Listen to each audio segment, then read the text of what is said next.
Hello, I'm Barbara Haas, Professor of Nursing, and today we're going old school. My teaching tip is to engage multiple senses to help students retain key concepts. Have them bring colored pencils or crayons to class each week. Then, as content is presented, have them draw pictures with you rather than taking notes. That way they're listening, seeing, but they're also using kinetic movement and color to help them retain those key concepts. It is probably easier to demonstrate this than explain it. Today I'd like to introduce you to Chemo Kathy, one of several characters that I have created over the years. Chemo Kathy helps students remember major and common side effects associated with particular chemotherapy agents.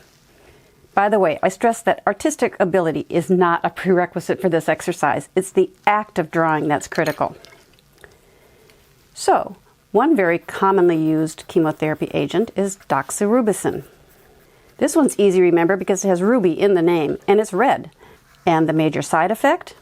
It affects the heart. So we're going to carefully monitor heart function. Another commonly used drug, 5-FU or fluorouracil, causes mucositis down the entire GI system.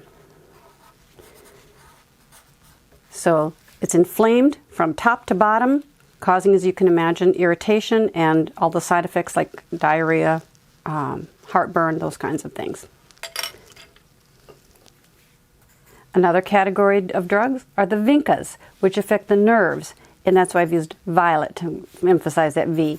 So a lot of numbness, tingling, loss of sensation. These are just a few examples, and there are several more, but I think that you get the idea. Years after having students in class, I would encounter them in the hospital, and they would tell me, I still remember Chemo Kathy, or the bone marrow bucket, or my personal favorite, holy cow.